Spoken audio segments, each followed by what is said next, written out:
How's it going, YouTube? My name is LB Ninja 7, your resident Mistweaver monk, and guys, today we're going to be making a more fun video. So this is a playstyle that I love doing every now and then just to change things up, but I do want to preface it. So we're going to be looking at ranged Mistweaver monk, and guys, I say ranged with quotation marks around it because you are a melee class as a monk. It's just you are classified as a melee healer, so you will still get melee mechanics no matter how far away you are from the boss. So keep that in mind and know that you probably could just be messing up your raid if you take this into a serious environment.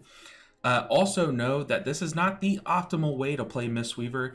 We have done a ton of testing, and the top Mistweavers have found ways to just skyrocket our healing with the Yulon Ramp build. So if you want to look at the most optimal way to play Mistweaver, that will be down below. And it's a lot like this playstyle. So if you're looking for, if you have been in the past few years looking for a more caster oriented or vivify spamming oriented playstyle, the current Mistweaver playstyle is more like that, and it's very similar to this build. But guys, today we're going to be looking at ranged Mistweaver, or a Mistweaver played out in range, just to take a load off and just to change things up. It is, like I said, not the optimal way to play Mistweaver, but I believe that this build is the optimal way to play ranged Mistweaver. So if you're looking to play that and you're just super stubborn and love playing out in range, then this could be the build for you. So let's go ahead and dive into it and look at some of the synergies that we can play into, since we are going to be removing ourselves from melee. And so right off the bat, since we're not going to be punching and kicking, I have opted to not take Rising Sun Kick because in raid we just will not be playing around it, because we are not running Rising Mist. We're not running Teaching of the Monastery or Spirit of the Crane. So none of our synergies that are afforded to Mistweavers through those punches and kicks, we're not running those. So I took it upon myself to remove Rising Sun Kick from our monk tree, but that freed us up to get a lot of utility. So we're not running this fast feat, we're not running more damage through Ferocity of Zwen, and we're just not running Rising Sun Kick, but that allows us to run triple defensive. So we got Diffuse Magic, Dampen Harm, and Fortifying Brew. So it makes us very tanky. We can also run either of these brews, making our Fortifying Brew even stronger, or making it a lesser cooldown. I opt for the lesser cooldown so that we can just spam defensives and be very tanky. And we also can run triple buffs. So we're going to be giving 3 auras to our raid. Also, we can still come down and get that Keystone tier talent of Serpent Jade statue. Just throw this down at the beginning of a fight, forget about it, and you'll get extra value from it. You should be doing this no matter what in your raid. But let's go in. That is the monk talent tree. Nothing special here. Just keep in mind to make sure you're running celerity over improved roll if you can only afford one, because this basically is improved roll with a little extra bonus on top of it. But now let's look at the Mistweaver talent tree, and this is kind of where all the juice comes from. So we're still running the playstyle that is the current best Mistweaver playstyle, and that is the Yulon Ramp for 1 minute. But like I said, we are not running Rising Mist or even Rising Sun Kick at that. So our ramps will look a little different. They're not going to be as powerful, because the best part about Rising Mist is that we can extend those hots and extend our ramps so that we can fit more casts in there and pump even harder. So we're going to have to do quicker ramps and really know that we're just losing value not running Rising Mists. But we are running Tear of Mourning, so while we're hitting a little harder, because this makes it to where our Vivify healing through Renewing Mist is increased by 20%. So those cleaving Vivifies will cleave even harder. And then also the few Enveloping Mists that we get out will also be cleaving through those Renewing Mists. So we're going to be doing a lot of healing to the people that have Renewing Mists out, just like the Yulon build, but we're doing it from afar this time. This build looks very fun. We're running 4 Keystone talents right here. Mending Proliferation, if you have not played with this, it is very, very powerful. So each time we Enveloping Mist, or each time it heals, the healing bonus has a 50% chance to spread to an injured ally within 30 yards. So that extra bonus healing that we're getting from Enveloping Mist will be spreading around and adding so much healing. We are also still giving ourselves the haste buff. We're still giving ourselves Xiao's lesson. So it looks, like I said, a lot like the Clouded Focus 1 minute Yulon build, but it's just from range. Now, one thing to mention is that in the past I've run life cycles whenever I try to make a playstyle like this work, but we're running Mana Tea because it works much better with our tier set. So let's go and look at our tier set. These are the builds, like I always say, these are going to be down in the description below. But let's look at our tier set. So Our two-piece, our Renewing Mists and Drinking a Tea will apply a buff on ourselves that will give us mana back.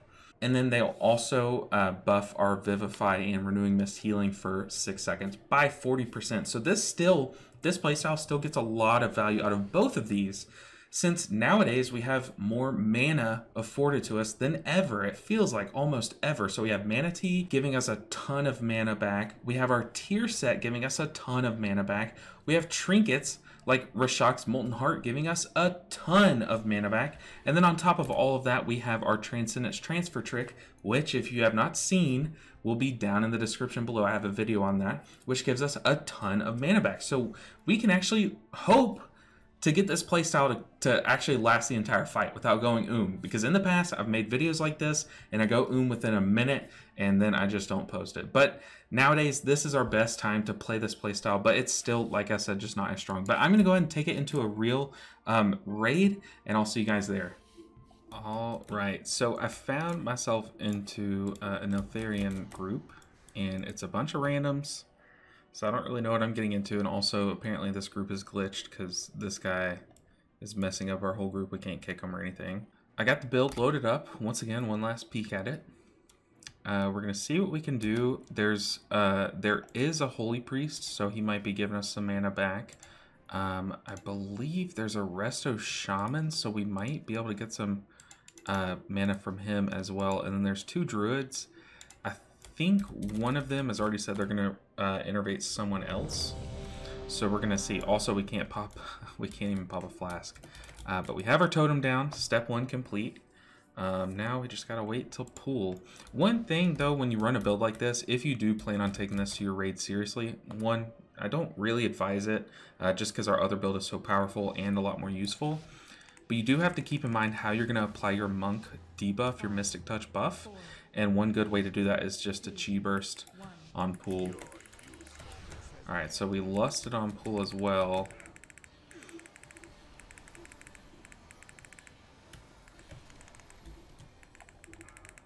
So we're just healing so much into nothing. And then look, all of our Renewing Mists have already fallen off. Let's see, yeah, we're still good. See, and this is also another problem with a build like this, is when there's no healing needed. It's like right now, we should not be healing, we should be doing damage. I mean, we just don't have much that we can do. But we can still try to make something of it. It's like right now would have been a better time to ramp.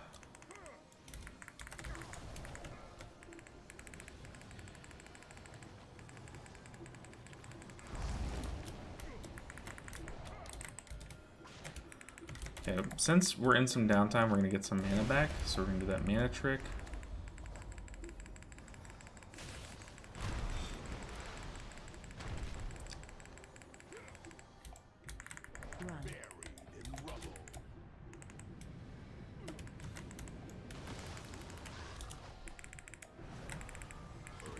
Two, 3, 4. Yeah, see, we just can't extend those hots, so we just have shorter amount of time to ramp. So it's not looking great. We also have a cracked Evoker in our group. He's just pumping. He's taking advantage of us being so slow to ramp. Let's get a Shayloons.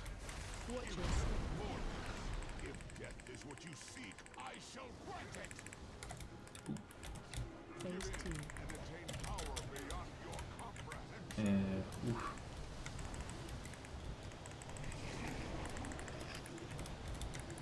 Yeah, we got split up pretty hard there.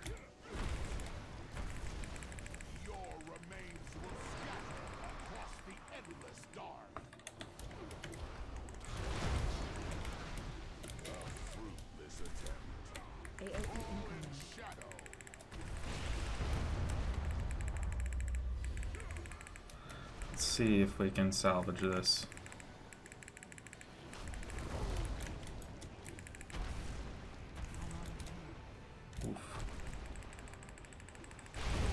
Trying to do so much at once. We gotta get to the other side of this. Our mana honestly has not been as much of an issue as I thought it would be. Ooh, That's not good. All right, we can bring it back. Our teammate's dying, but we can bring it back.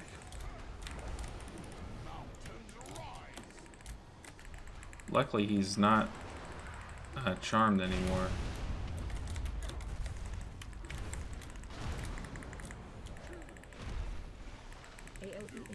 Oh, I can't even see that guy. Sitting here trying to spam into him. I can't even see him. Okay, so our healing's not looking, honestly, too bad. So, we still have a haste buff. Let's go ahead and go into a Yulon. 2, 3, 4. Oh, we gotta move. 4.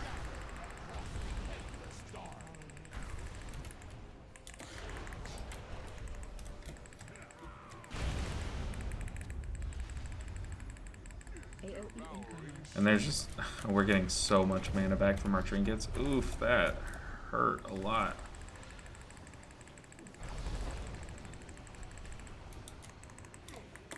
Trying to maximize just the value that we get from our clouded focus, like trying to channel more or longer on each target.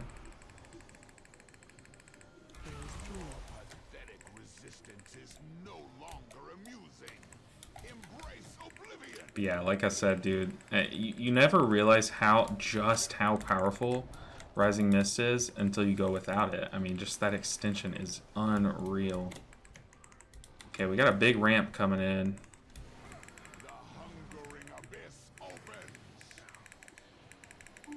Once again, ramping nothing.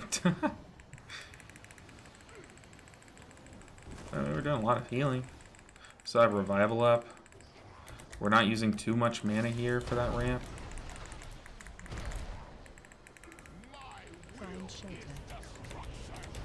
Let's get over here.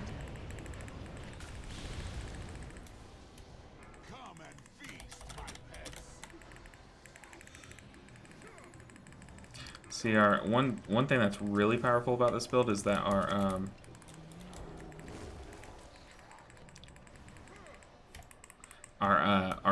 enveloping mist cleave as well.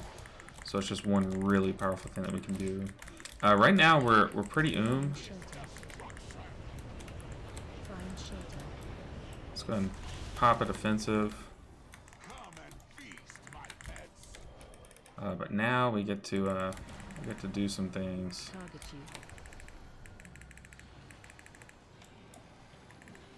Oh, that did hit me. But we're not really too worried about it.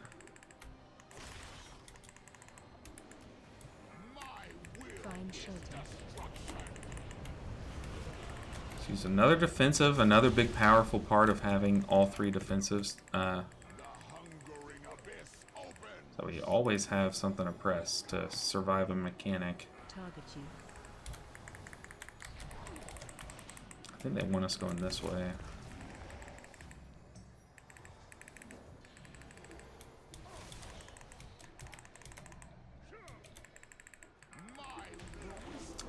Okay, so all in all, I mean, I ramped at horrible times in the fight.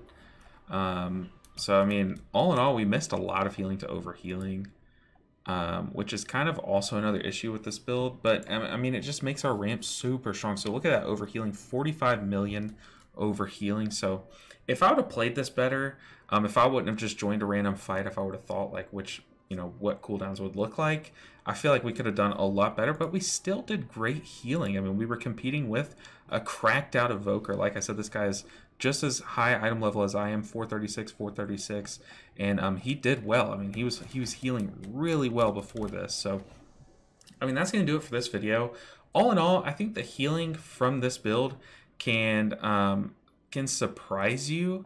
I think the Vivify Cleave feels a little bit stronger while you still have the mists out, or the renewing mists out, but they fall off so much quicker since you aren't running Rising Mist. So I mean, you're trading more than you're getting in return, but getting it, or being able to just sit out in range and kind of dodge all the swirlies in melee is nice. I will say it was very nice and it feels very nice, but personally, I really do think that the Yulon Ramp build is just still stronger. Although we are still Yulon ramping here, it's just having that Rising Mist to extend our ramp and to make it even more powerful at the peak is just so much stronger. But this build is very fun. I mean, you have a lot of powerful things that you're doing with all of these keystone talents, and you have a lot of defensives, which playing this kind of makes me want to look back at my normal rating monk tree and see if I can afford all 3 defensives. But having all 3 buffs too is just really nice.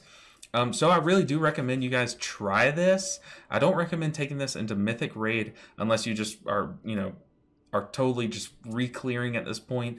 But I just don't think this is the strongest way that you can play Mistweaver, but I do recommend playing it because it is fun. I mean, you do a lot of healing. Seeing all those extra hots tick from Tear of Mourning is satisfying, super fun. So really do recommend trying it out for yourself, seeing what you guys think. Maybe I just am missing something too on the Silent Tree that could just make it, take it to the next level. But right now, like I've said, the Yulon Ramp build is basically this, but on steroids, so I recommend playing that if you're trying to take it seriously. But I've had a lot of fun. I'm going to keep playing with this just to clear some of these heroic bosses again and see how much more we can do. See if I can optimize it a little bit better, and I might have a follow-up video in the future for you guys. But I hope you guys enjoyed it. For now, I like making videos like this, trying just off-meta talents, just trying to make them work. I really like doing that kind of stuff. So if you like seeing it, make sure you guys tell me down below and see if there's something that I missed that you guys want to see, because I'll make sure to make a video on it. And then also, if you don't like, or if you don't want to miss content like this, make sure you guys hit subscribe so that you guys can see all my posts as soon as I get all the Mistweaver action and all the changes to our play styles that are coming up in the future. And then guys, I really appreciate all the support that you guys have been giving me lately. As you know, I'm trying to do this full time. We're close. We still have a long way to go though. So I appreciate all the support that you guys have given me until then. So I appreciate you watching this video this far, and just go click on one of my other videos. I have some good stuff, or at least I think it's good. So thank you guys so much. I'll see you guys in the next video. Take care.